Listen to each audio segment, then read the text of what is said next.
आप नमस्कार। कैसे आप लोग हैं भाई? आइए आओ ज्योतिष सीखें। कक्षा शुरू।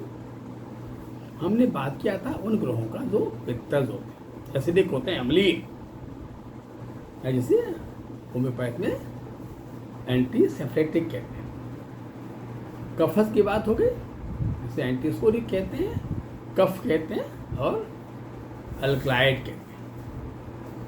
और अब बात आती एरी, जो वायुजन्य हैं, वातजन्य हैं, हम उनकी बातें करने जा रहे हैं। उनमें 3 ग्रहों की बातें जिनकी कोई शेप नहीं, आकार नहीं, जो छाया प्रधान है, तारा है या छाया प्रधान। चंद्रमा तारा है। हाई चंद्रमा पहला वायु प्लेनेट है। ये कैसे वायु का निर्माण करता है भाई? का ये हमारे कॉन्स्टिट्यूशन पे सबसे प्रभावशाली प्लेनेट है। चंद्रमा, मून, लूनार मूड कहते हैं। हमारे मन का प्रबंधन, मन का संयोजन, मन का बेहतर होना, सब काम चंद्रमा करता है। ऐसा सुना होगा ना कि मानसिक बीमारी हो गई है, यानी मन का रोग हो गया। मन का रोग क्यों, कैसे होता मन का रोग? कितने किस्म के मन के रोग होते हैं भाई? मन क्यों बीमार पड़ता है? हाँ, सच बात है। फिर फिजिकल बॉडी बीमार पड़ सकती है तो मेंटल बॉडी बीमार पड़ सकती है भाई। मन को बीमारी होती है। मन को जब भोजन नहीं मिलता तो मन बीमार पड़ जाता है। मन का भोजन क्या है? मन का फूड क्या है? मन के अनुकूल चाहतों का प्राप्त हो जाना मनोभोजन है। पर मन के पास विवेक नहीं होता है। उसे विवेक यानी ग्रहों की जरूरत होती है। चंद्रमा की कोई अपनी राशि तो नहीं है, पर डिस्ट्रीब्यूशन उसको कर्क राशि दे दी गई है। कर्क ही क्यों दिया गया? कर्क चर है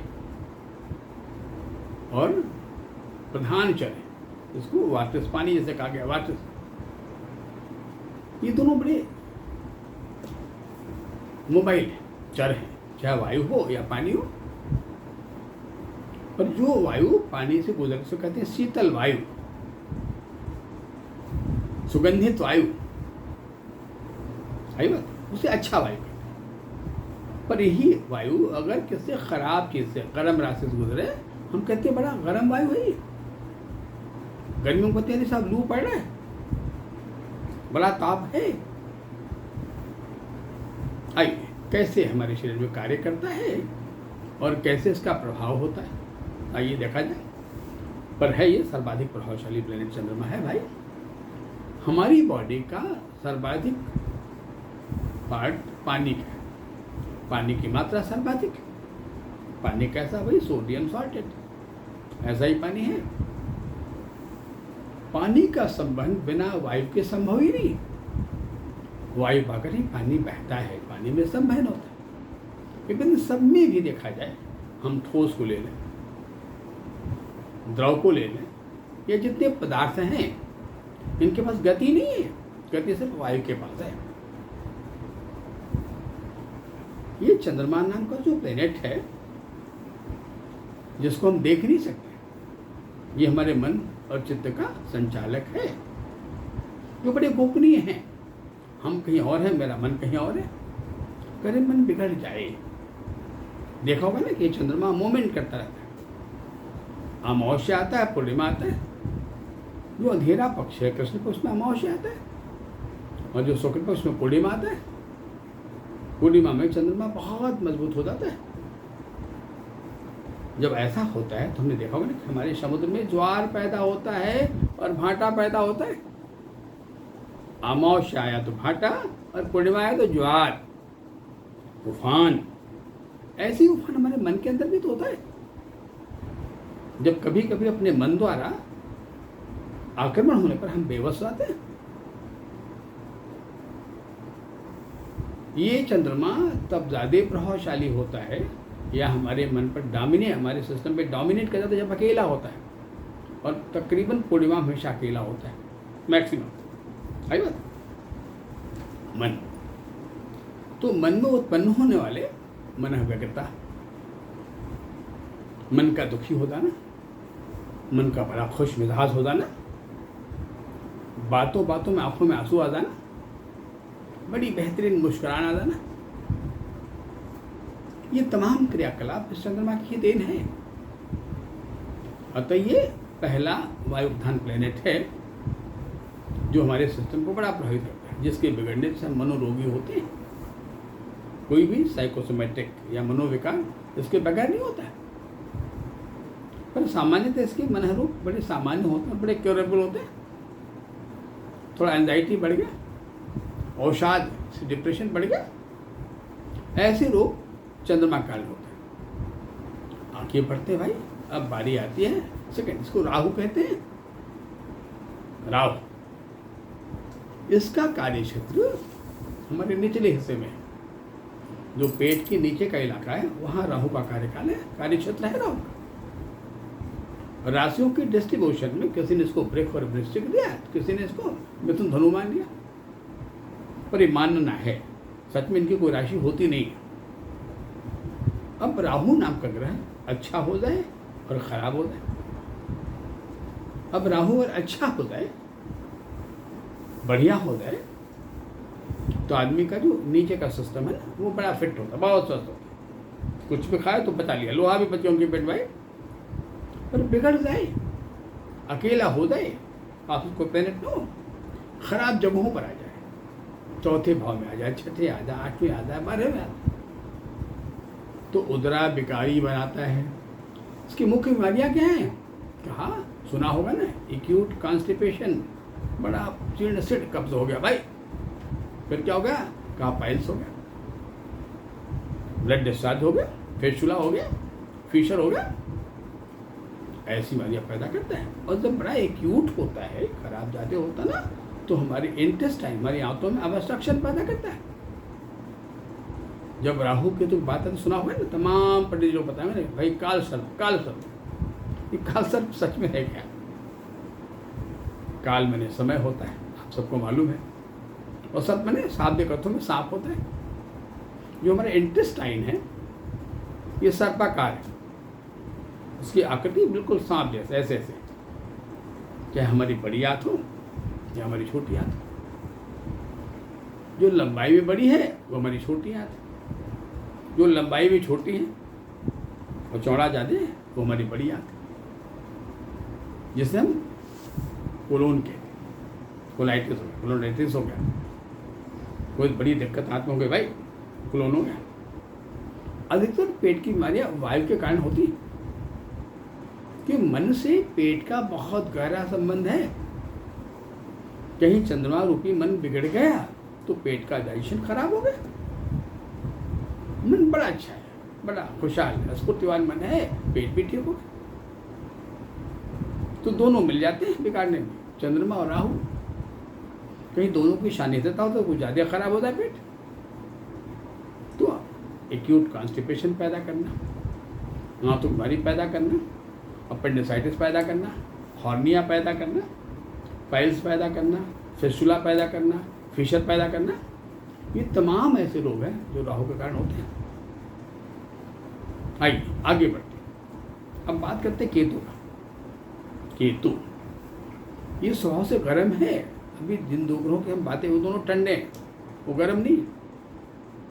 चंद्रमा वैसे ही पानी है, लिक्विड है, राहु भी कफज है, पर ये तो पित्तज है, अम्लज है। ये केतु बड़ा गर्म है, ये स्वभाव बड़ा गर्म है। इसका जो कार्य क्षेत्र है वो हमारा मस्तिष्क से, हमारा हेड, वहाँ पे काम करता है। ऐसी जो बीमारियाँ पैदा होती हैं उसे गुल्म कहते हैं,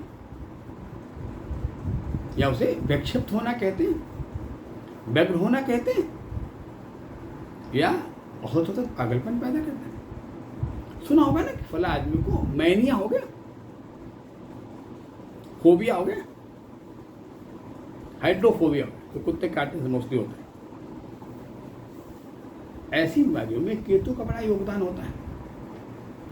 जहाँ चंद्रमा के पास, राहु के पास अवसाद जैसी बीमारियाँ हैं, वो इसके पास जो बीमारी हैं उसको हम अंग्रेजी में बाइपोलर कहते हैं। जो बड़ा बेचैन सा है, पसीने तरबतर है, जो अपने नाखूनों को अपनी दांतों से काट रहा है, होंठ को खींच रहा है, होंठ काट रहा है, उसमें बढ़ जाता है। तो वो कुछ बच्चों में, कुछ इंसानों में बाल काटने, बाल को नोचने, बाल को खाने, बाल खाने की बीमारी होती है। इसलिए जो साइकोटिक डिसऑर्डर होते हैं, जो मैनियाटिक होते हैं, जो बड़ा डिफरेंट होता है, या जो भय का क्लाइमेक्स होता है, किसी बात के बहुत भय है। एक केस ऐसा मेरे पास आया था, एक बालक, जिसकी कुंडली मेरे पास आई थी। उसका प्रॉब्लम ये था कि वो बालक जब कि सिनेमा घर में कभी भी जब वो किसी हीरोइन को, एक्ट्रेस को, जब वो लाल कांच की चूड़ियों में देखता था तो विक्षिप्त होता, वो परेशान, पागल से, वो सिनेमा छोड़ के भाग जाता। जब उसकी कुंडली को ऑब्जर्व किया तो मालूम हुआ कि इसकी माता जी रही नहीं है और मम्मी के मृत्यु को देखा था। उस माँ के हाथों में लाल कांच की चूड़ियाँ थी। वो जो उसके दिमाग में एक ऑब्सेशन बैठ गया, एक एंजाइटी बैठ गई ना। ऐसे बहुत सारे केसेस होते हैं। तो ऐसी बीमारियाँ जिनमें हम कहते हैं भाई बड़ा गड़बड़ है, सिजोफ्रेनिया हो गया, ऑब्सेशन हो गया, मैनिया हो गया, बड़ा क्लीनिंग मैनिया हो गया, किसी को बार बार हाथ धोने की बीमारी है, बार बार नहाने की बीमारी है, इल्यूजन हो गया, बड़ा शंका साहब दोनों बैठ गए, तुम्हारी कुर्सी गंदी हो गई, वो कुर्सी को साफ कर ले। कुछ तो ऐसे भी होते हैं कि मानो कि उनके किताब किसी छू दिया तो किताब की सफाई कर दे। कुछ ऐसा बड़ा तेज आया था, मैंने एक्टर्स आया था कि जब ये दौर आया था ना बीच में, जब ये वायरस की बात आई थी ना, कोविड-19 है, तो लोग बड़ा मैग्नेटिक हो गए थे। कह रहे भाई वो कोई अगर रुपया भी दे रहा था, भाई तुम ऐसे रखो, यहाँ रखो, हाथ में मत दो। और किसी हाथ में पकड़े जाते थे, पहले हाथ धोते थे और पहले उस नोट को भी धोते थे। है ना, इतना उसका एक साइकोलॉजिकल इम्पैक्ट होगा कि तो बड़ा खराब। बड़ी बड़ी दुर्घटनाएं भी इसके द्वारा हो जाती। ऐसा सुना होगा ना कि पहले आदमी की आकस्मिक मृत्यु हो, जैसे आदमी सुसाइड कर लिया, कैसे किया? अपनी बंदूक से कर लिया, अपने रिवॉल्वर से कर लिया। कुछ घटनाएं आपने देखा, हिंदुस्तान में देखा होगा ना। अभी देश की आज़ादी का 1 वर्ष भी पूरा नहीं हुआ था, उसी बीच में 30 जनवरी 1948 1948 महात्मा गांधी की हत्या हो गई थी। हत्यारा भारतीय, बाहर का नहीं, और वो भी हत्या कोई चैलेंज करके नहीं, एक बड़ा गंदा षड्यंत्र कि मानो मैं आपको प्रणाम करूं, आपका पैर छूं, आपको गोली मार दूं। ये बड़ा घृणित तरीका का कि बोध भी ना हो। अब इसकी अगर देखा जाए, महात्मा गांधी कुंडली की बात कर लिया जाए, उनकी कुंडली तुला लगन की है, और उनकी कुंडली में जो केतु नाम का प्लेनेट है, वो कुंडली के 4थे भाव, यहाँ मकर राशि है, वहाँ बैठा हुआ, ठीक सामने चंद्रमा और राहु बैठे हुए। यानी चंद्रमा केतु का रिलेशन वैसे रिलेशन से वो पूर्णिमा का रिलेशन, फुल मून टाइम का रिलेशन था। नहीं करो, जब केतु 4थे खाने में होता है तो मनुष्य की हत्या जो होती है वो किसी आग्नेय अस्त्र से होता है, और बड़ा अनएक्सपेक्टेड कॉन्सिक्वेंस होता है, जिसमें आप ऐसी उम्मीद भी नहीं करते कि महात्मा आदमी को, बुजुर्ग आदमी कौन मारेगा। और हत्यारा ऐसा होता है कि मानो वो आ रहा पूजा करने और मार दिया गोली। फिर एक ऐसी घटना हमारे देश में घटी थी, याद होगा, 1991 20 मई 21 मई की घटना थी, जब राजीव गांधी की हत्या हुई थी। बिल्कुल उस वो हत्या भी ऐसे ही था। वहाँ भी जो हत्या करने वाले जो कॉन्स्पिरेशन, वो भी जब आई थी इनको मारने, तो उसके हाथ में गुलदस्ता था, फूलों की माला थी, मानो कोई फूल माला पहनाना है, गुलदस्ता देना है। उसके कमर में बेल्ट बंधे थे, इसमें खाली सारे बाएं भी लस के, बड़ा हाथी था। और जैसे झुका मल तो को बम ब्लास्ट हो गया और उस इंसान के चिथे चुके। उनका भी केतु 10 नंबर में, जैसे गांधी जी कुंडली में केतु 10 नंबर में कुंडली के 4थे भाव, उनका केतु 10 नंबर में कुंडली के 5वें भाव। दोनों में अगर देखा जाए, केतु के आसपास कोई प्लेनेट नहीं है, न उस वाले में न इसमें है, पर दोनों के तरीके थोड़ा डिफरेंट। राजीव गांधी किसी यात्रा पर थे, कहीं गए थे, कोई देश ने उनको बुलाया था सम्मानवत के लिए, और अर्ली डेथ हो गई, बड़ा कम है। गांधी जी काफ़ी उम्र दराज थे, फिर भी इस घटना ने हिंदुस्तान की आत्मा को हिला दिया था। पर दोनों का डेथ का तरीका, जो कौन-सी परिस्थिति बिल्कुल एक ही जैसी थी। कोई पैर छू के गोली मारा, कोई माला पहनाने के गोली मारा। ऐसी खराब हालत हमारे देश में इंदिरा जी की भी हुई थी 31 अक्टूबर 1984 को। पर उनका जो केतु है, अगर देखा जाए तो कर्क लगन है, और केतु कुंडली के 12वें भाव में है। 12वां भाव में मिथुन, शनि के सापेक्ष है केतु। यहाँ भी केतु का आक्रमण किसी उन्माद में ही होता है, मैंने मारने वाला कोई उन्माद ही होता है, किसी पार्ट से एक्साइटेड होता है, कोई ऐसा विचार आया है ना, और ऐसी घटना कर दिया। तो ऐसी घटनाओं में केतु का बड़ा अहम रोल होता है। ये हमारे वायु ग्रहों का प्रभाव है, जिनका नाम है चंद्रमा, राहु और केतु। आइए, ये चर्चाएं बहुत करनी, बहुत सी बातें करनी, कक्षाएं आगे बढ़ानी है। आई बात, तब तक के लिए प्रणाम, नमस्कार।